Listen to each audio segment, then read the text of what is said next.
Greetings and appreciate you viewing this video. I hope you find it beneficial. I want to spend a few minutes just kind of reviewing Proposition Kids. If you weren't able to make one of our meetings that we held where we try to provide information, answer questions, hopefully this can give you some of that information and answer questions you may have. I'm going to spend just a few minutes going through the same presentation, and certainly if you have questions, feel free to call or send me an email and want to try to answer all the questions that you may have. We're going to talk today about Proposition Kids Keeps Improving District Schools. This will be on the ballot in August for anyone in our voting district to approve or possibly approve or at least consider approving an operational levy increase, which we'll talk about as we go through this video. Also have on here preparing students for future success. This is our mission statement. We adopted this mission statement when we approved our updated comprehensive school improvement plan this spring. It's not necessarily on the directly tied to the proposition, but wanted to explain what that is as well. I'm going to talk just a little bit about our current local revenue, which is what we'll be talking about today and what will be on the ballot.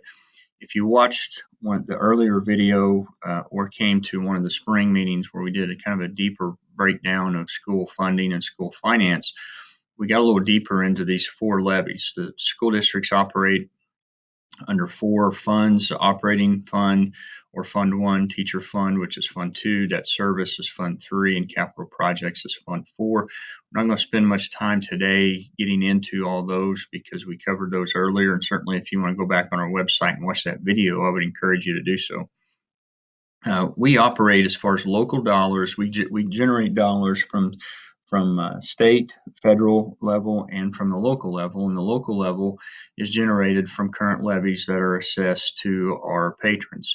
Right now, our operating levy, which these monies cover our daily expenses, electric, water, sewer, supplies, non-certified staff member salary and benefits. Our current operating levy is $2.75 per $100 of assessed valuation. And what's important to note here is this is the minimum amount required by law in the state of Missouri. You cannot be below this. And so we're operating at the bare minimum. And I think that's a key word to keep in mind as we go forward with how we operate. It's increasingly becoming difficult to offer the same things, the same level of support at this minimum levy. We do not collect any local levy from our teacher fund or Fund 2. Very, very few schools in the state of Missouri do this. I'll show you when I show you a breakdown of a comparison of schools. There is one district on there that does, but that's the only one on the comparison. Debt service money. This is a levy that pays for bonded debt. When we passed the bond issue to build the middle school and the VOAG Center, that added, I think it was 13 cents to our debt service levy. And so this is 79 cents per $100 of assessed valuation. And we do not collect any local levies in the capital project funds. Again, there are a few schools in Missouri that collect money for this fund. Capital project money are dollars that go to pay big ticket items, things that are over $1,000 in value and life expectancy of more than 1 year is the best way to describe this fund. So our total levy that we collect from our community is $3.54 per $100 of assessed valuation. And I'll show you here in a minute how we compare. The other thing that's significant here is we've been at 275 since the 94-95 school year. So we've been at that level for several years. And again, the reality is it's just becoming extremely difficult for us to continue to operate at that level. Did a comparison of 27 similar sized schools in Southwest Missouri, and I'll show you this breakdown here in a couple minutes. These numbers come from Department of Elementary and Secondary Education. These are the DESE on their website. You can find local levies from every district and sort them however you want to sort them. And so kind of wanted to see where we stack up in our area. And the average operating levy of these schools in this comparison is $3.27. And again, we're at 275. So we're collecting 52 cents less than the average of those schools. And you'll see in a few minutes, some are more than 275 or 327, excuse me. Some are certainly less than 327. The average total levy is 385 of those schools, and we're at 354. And so we're 31 cents below that average total levy. And again, average total levy is when you factor in debt service levy and if a district were to have a levy in the teacher fund or the capital project fund. The state assumes that we're at 343. We covered this in the earlier meetings in the spring where we got a little deeper into the budget. The state's funding formula makes an assumption that we're collecting $3.43. So you can see we are significantly below what the state assumes we're collecting. And on the list, you'll see we're one of only 6 schools with that minimum 275 in our area. And there's certainly a reason why more and more schools are having to increase their operating levy. And next year, I know we'll be at least one of only 5, could be less. I don't know that any of the schools have passed that, but I do know of one. Sarcoxy increased or passed an issue this spring in which they basically transferred their debt service money to their operating levy. And once they finish paying that off, the debt service requirement, they will then be collecting 55 cents more on their operating levy, which will put them at $3.30. But so there will only be on this same list I'm getting ready to show you, no more than 5 schools at 275. So I want to go ahead and show you that list real quick. And if you want a copy of this, we're going to try to put this on the website, see if we can put it on social media as well. But certainly, if you want a copy, call me or email me, and I'll be happy to give you a copy of this if you want to look at this a little bit more. Again, this is a breakdown. These numbers came from DESI's website, and the key column here is this adjusted levy column. Sometimes districts may roll back, or their unadjusted levies may be a little different. Most of them are the same in the unadjusted and the adjusted levy, but this is adjusted levy is what they're actually collecting. And you can see there's 1, 2, 3, 4, 5, 6 schools that are at this 275 level right here, and we're one of those 6. If you scroll down or scroll over here, there's 2 columns that I want to make sure we point out. One is the total levies. Okay, this is when you combine operating all the way through to capital projects. And so Pierce City, you can see our operating levy is 275, our debt service is 79, and so our total levy that we collect is 354, and that's significant because that's what our community, that's what our taxpayers actually pay is 354.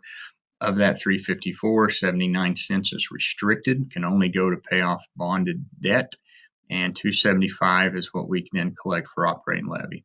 So our total operational levy is still 275.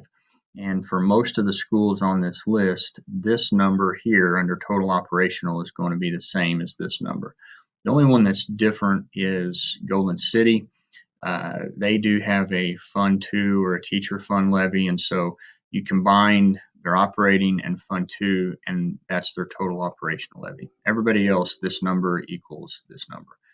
So when you scroll down, and again, you can see these are small rural schools in Southwest Missouri that we use to compare. And the average operating levy or operational levy of those schools is 327, which I'd pointed out on that previous slide. And again, we're 52 cents below that at 275. The average total levy of these schools is 385, and we, if you remember, are at 354. So we are 31 cents below the average total levy that these schools are collecting, and that 31 cents is significant, and I'll explain that more in just a few minutes. But this gives you an idea. It ranges from Everton, which is their operating levy is 437, Blue Ice 402, and then it's in numerical order. And so again, what we're looking for what we're asking the community is for a 31-cent increase, which would put us at 306, which would put us right in this area right here. And as you can see, that's certainly closer to the average and closer to the middle, but still below this average of 327, which is down here at the bottom. But anyway, that's if you want this, we're going to try to put this on the website, try to post it. But certainly, if you want a copy, let me know and we'll get you a copy. So again, that sheet supports this information that we have on this slide right here. We've been asked over the years what are we doing to be more efficient, and we've taken steps to do that. We have reduced our expenditure per pupil by over $900 over the last 3 years. In 2014, we were spending $8,961 a pupil, which was about the 246th lowest in the state. There's around 525 districts in the state of Missouri. And then in 2016, we were $8,037, which put us about 58th lowest in the state of Missouri. So we significantly reduced how much we are spending per pupil. And this is generated again on a DESE report. Is available in January or February. So 2017 numbers will not be out until then. But we've made significant steps. And the question we've kind of asked and been asking our community is, where do we want to be on this list? And I certainly don't support being the most expensive school or spending the most money per kid, but I don't know that we want to be known as the cheapest district in the state of Missouri either. And so this demonstrates, though, that we have taken significant steps to reduce our expenditures and be as efficient as we possibly can. We've done this. We've reduced staff. Anytime we have a staff opening, whether it's non-certified or certified, whether it's a para, custodian, teacher, anybody who leaves, we first ask the question, do we have to replace that person? Can we support that from within? Can we get creative? And we've done some of that. Certainly over the last 3 years, I think we've eliminated about 6 staff members over that time period. But we're running out of areas to reduce staff and still provide adequate support. We've increased our summer school enrollment over the last 3 years. If you've watched the earlier video or attended the earlier meeting, may remember that summer school creates its own ADA, average daily attendance, and that number goes into our state funding formula and is very significant. We've increased that from an ADA of 13 to 14 up to 44 to 45. So that's been significant. We've done that by providing transportation, which obviously comes with a cost, as well as the summer school gift cards, which comes at a cost. But the overall net impact financially has been positive. We reduced 2 bus routes as a means to save additional funding. And this one thing that's significant is this decision did not factor into this up here. So this actually happened after 2016. So I would anticipate this number to be even lower when these numbers come out in 17. We've contracted our food service management a few years ago to increase buying power and increase efficiency, which has definitely helped save money. We don't make money on food service, but we're not losing money like we were. We've implemented solar and LED projects. These two things are important to note also, that these are not producing savings right now. These are largely budget neutral projects, and both have about a 7 to 8 year buyback period. And so the district is trying to be proactive in supporting energy efficiency, and then also setting the district up long term to be more efficient as well. So, and then sharing teachers. We've gotten very creative with teachers teaching in multiple buildings. It's certainly less than ideal, but we've made it work. And so we have several teachers who teach at some point in a different building or different grade levels to help provide support. We also, something that's not on this list that probably should have added, is the board capped staff health insurance last year. Certainly wasn't something the board wanted to do, but health insurance continues to be an issue. We have joined a large school consortium, which has helped with that. But the tough part here is if we're not able to give adequate raises for our staff, they actually may decrease their net income because uh, capping the insurance. So that's another measure we've taken. Didn't really want to, but have been kind of forced to do that. Some current and future concerns. I've been asked several times, what are you going to do with this money if it passes? And incidentally, it's projected to would produce about 100, a little over 130,000 based on our current assessed valuation dollars.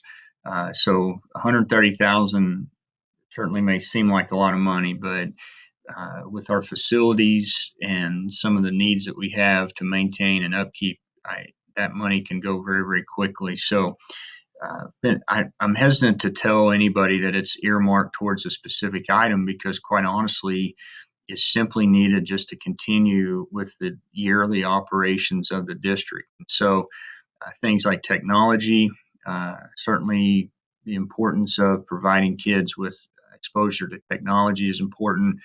That is not a cheap process. We have not bought new textbooks in several years as we try to figure out how can we utilize the technology we have to provide the same information to kids. But that also increases the level of support, bandwidth, repairs, things of that nature. HVAC issues, we have about 50 heating and air conditioning units. We have two right now. The heaters burned up. The air conditioners have been working, and so we've been getting by with those, and we'll replace those in the next fiscal year, which begins July 1. One example is in the high school kitchen. The other's in a high school classroom. Just those two units alone will probably be a little over $16,000. So we continue to try to repair if we can, but we also have several units that are in that 15 to 20-year range as far as age, and so those are becoming maintenance issues, and certainly newer ones are more efficient. So there's an advantage there. But we did replace 5 old units at the elementary last year with our Empire rebate that we got with our solar panel project, and those were close to 30 years old. So but anyway, HVAC needs parking. I hear this frequently. We need more parking. We need better parking. That's obviously expensive. We have some parking lots that need to be resurfaced and repaved. We have 2 gravel lots that at some point we would like to pave. Not only are they better for parking, they're better for our community. When it's bad weather, they're not as muddy. They're certainly much easier to maintain as far as maintenance, as far as keeping the weeds and gravel in order and so forth. And then general maintenance facilities. Just the typical things that we try to do every summer with painting, deep cleaning, scrubbing, that sort of thing. Roofs, we've replaced significant square footage of roofs over the last 3 years. Our last project at the high school was about $250,000 project, and we actually had to do a lease purchase, which means we're making payments on that because we could not dip that low in our capital projects fund. But we had buckets in the ceilings and at the high school, and we're certainly trying to avoid that in the future. We have a section of elementary that is in the next probably 2 to 3 years needs to be replaced, and the gym roof probably in the next 3 to 5 years. And so that's a concern. Equipment, custodial equipment, for example, our high school scrubber is kind of limping along. A new scrubber is about $3,400. We've had to replace one. We actually had 2 high school kitchen commercial refrigerators go out this spring and summer. We're trying to get by with only replacing one of those. We have a commercial garbage disposal that is out at the elementary. It's over 15 years old, and those commercial ones are very, very expensive. So those are just some of the examples of some of the equipment that we need to continue to stay on top of. Our kitchen equipment is getting old. A lot of it's been in the kitchen for over 20 years. The coolers, the refrigerators that went out were over 20 years old. And then just general maintenance equipment to stay on top of things that we need to take care of the outside facilities and grounds. Another area is career and technical education. We send anywhere, it kind of has varied from 20 to 30 students every year to Scott Regional Technology Center in Monette, where students can take career and technical classes such as construction, welding, auto collision, auto mechanics, diesel, computer networking and maintenance, health occupations, machining, marketing, graphic communication, culinary arts, probably missing a few. But I think one of the things we've kind of realized is our community didn't really know that we pay for that. There's a tuition involved in that, and so the 16-17 school year, we spent about $65,000 for our students to attend Scott Technology Center, Scott Regional Technology Center. This is a great program. It's a great opportunity for kiddos to go to. But one of the things we were having to discuss is whether we put a cap on that and limit the number of kids that can go to that, simply because we just can't. Again, we can't keep doing the same things that we've done at the minimum levy. And then class sizes, we have some larger than we would like class sizes already at the middle school and even at the high school. Elementary is an area we've always tried to protect, but the state DESE has a desirable class size and a minimal class size. And we've always tried the best we can to operate at that desirable level, but the reality is we're probably going to have to move to the minimal level. And this creates larger class sizes for our staff, which is certainly not in the best interest of kids, not in the best interest of keeping and retaining quality staff as well. Our elementary has been very creative with this. In the past, we always operated with 3 grade levels, and now we literally every spring analyze numbers and make some hard decisions on whether we have 2 sections or 3. Sometimes that's difficult because you may have some growth over the summer, and it can make for some very large class sizes. So those are things that we deal with every day with our budget. And so if anybody asks, well, what are you going to do with this money? This is probably the most honest and transparent way we can answer this. It's simply to continue to take care of our facilities, continue to try to have as good class sizes, continue to try to support our staff, keep our staff from leaving to go to other schools because of the money difference, support our career and technical enrollment at Scott Tech, and so forth. Questions been asked, obviously, why 31 cents? And if you remember back to the chart, we are 31 cents below the average total levy that other districts on that list are collecting in total. Again, we're 52 cents below the operating levy, and we're 31 cents below total levy. So after a lot of discussion, our board spent a lot of time going back and forth with what is the right amount to collect. And basically, our board tried really hard to balance our financial needs with the community's local contribution. And so that is a big reason as to why they came up with this level of 31 cents. And so certainly that will help, but it's not, it still keeps us below the 52 cents, but definitely will help.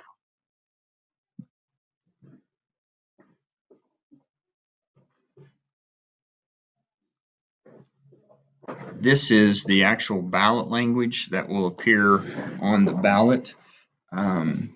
When you see this, again, it's increased by 31 cents per $100 of assessed valuation, and we'll put our operating levy at 306 if it is approved by the voters. And so just FYI, this is the actual language that will appear on the screen.